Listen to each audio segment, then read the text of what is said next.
We have Paul Dada and Chris Kende Uwande with me in the studio.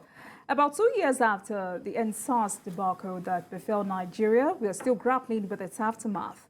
The Abuja EndSARS Panel probing allegations of human rights violations committed by the defunct Special Anti-Robbery Squad, SARS, and other units of the Nigeria Police has awarded 289 million naira to 74 victims of violations. At a ceremony in Abuja where families of deceased victims and survivors received checks, the Executive Secretary of the National Human Rights Commission, Anthony Ojukwu, said government has acknowledged its mistakes and now ready to search the feelings of victims.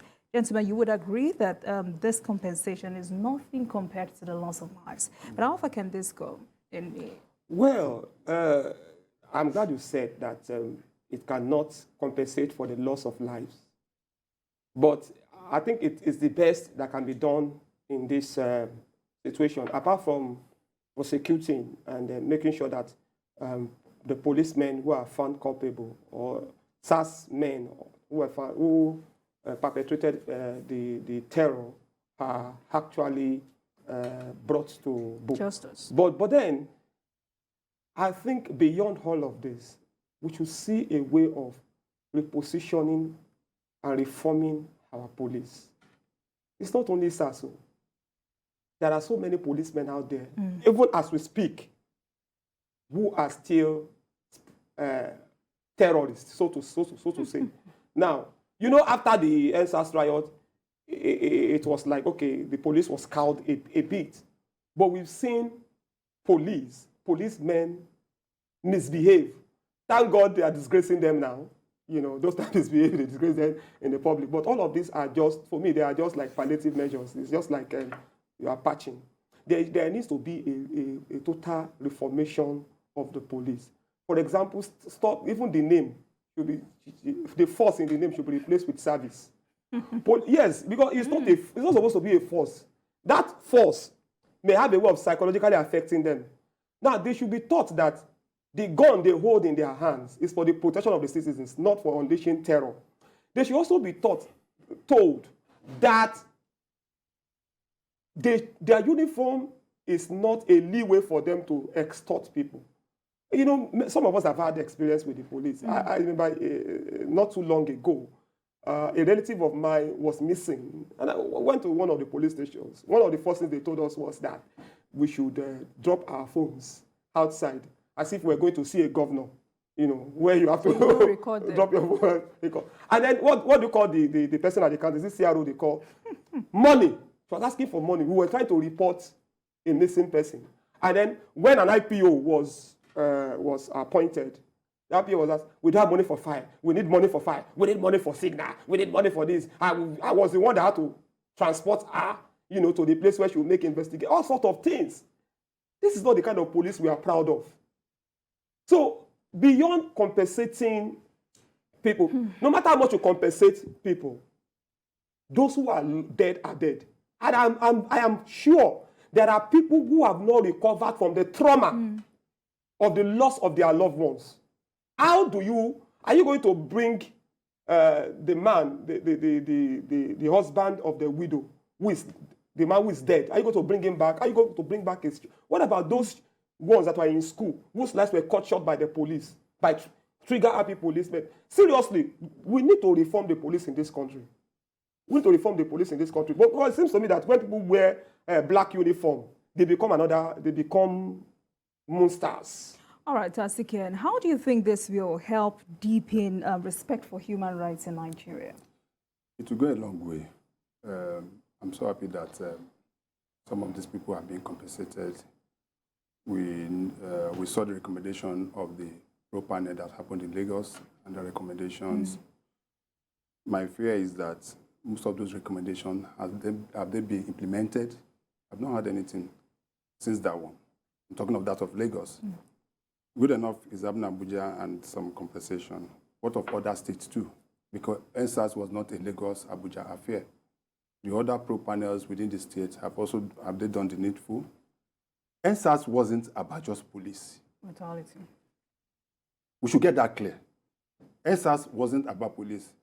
We just needed that police issue to trigger something in Nigeria that has been boiling over. Even those that we are fighting for EndSARS, we are also fighting for the benefits, for the welfare of the policemen too. That it wasn't like they were saying that improve this. And I think we, in as much as we know that our police has not been what we wanted it to be, we should also cut them some slacks, for goodness sake. Sincerely. Yes. Ask for budgetary allocation to Nigerian police. Go and look at where they are living.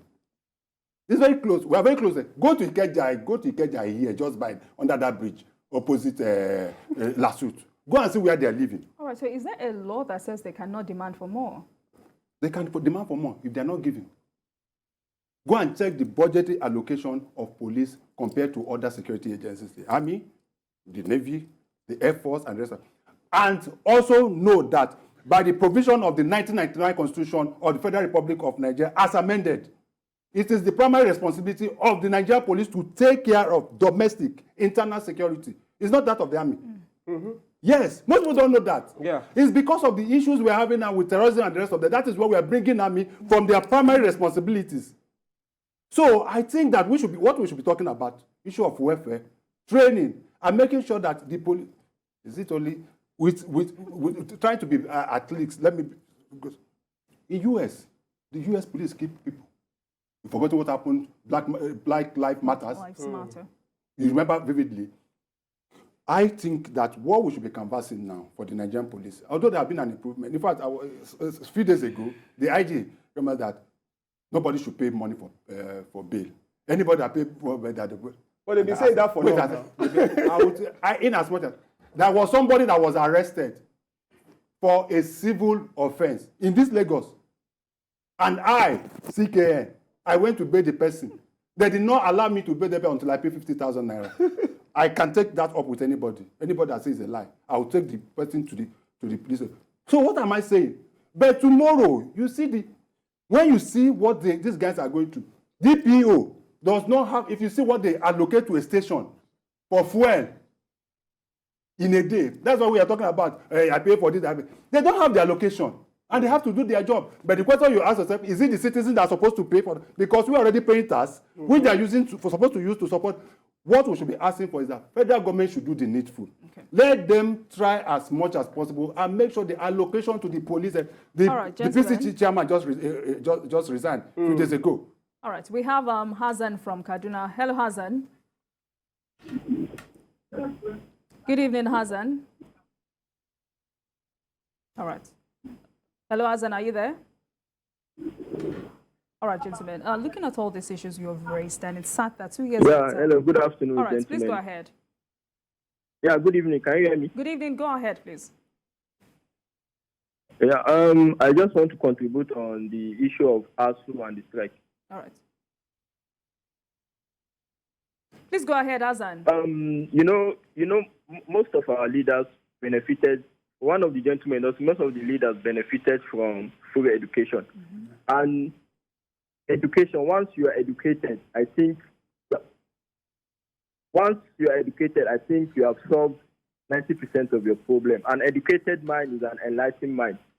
The elites know that once they give the citizens education, they will not have a way to manipulate us. That's why they are doing what they are doing. Right. Because with education, you cannot be manipulated easily. Thank you.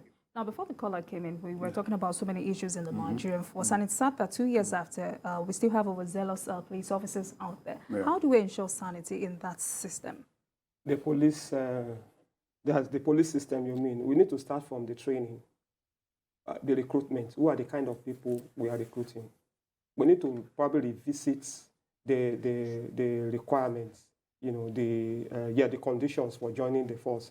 Apart from that, he spoke so much about the welfare of the police, and I agree with him. Honestly, I agree with everything he said. The police is not even. You go to when I went to the headquarters, I see files, dirty files, and all of that. Police cannot fuel their vehicles. Sometimes also, in fact, some of these policemen even buy their uniform. They do now. You understand? They buy their shoes and all of that. They do. Now, those people now, what they will do is, since they are affected, they cannot what they do is the tendency is there for them to now unleash terror on the man who does not hold a gun. You understand? So we need to reform the police holistically. And this conflict between Police Service Commission and the Nigeria Police Force should be resolved. Look at just the issue of the recruitment of constables. There's a kind of ego All battle. right, Mr. Chris, your last take before we go. Yeah, I totally agree with him. And what we should do to get the best, we have to aim for the best. We have to make the police force very attractive. Gone are the days, in those days, when everybody wants to be part of it. I remember when I was leaving secondary school, my father always wanted me to be a policeman. All right. Because of that one star, ASP. I want to, until we make it, people that we see joining the police now, people that have nothing doing. Because they look at it as a last means to be able to make ends meet. That is why they are not willing to go into it because they wanted to be police. So if they make it attractive in both their welfare and every necessary thing, then you will get the best. Then also their training too. I totally agree with him. That is where to go. But let us cut these guys some slack. So they are having serious issues. We as citizens and government have not addressed. Thank you, gentlemen. Thank you, Paul Dada, and thank you, Chris Kende, for coming up. Thank you for your contribution.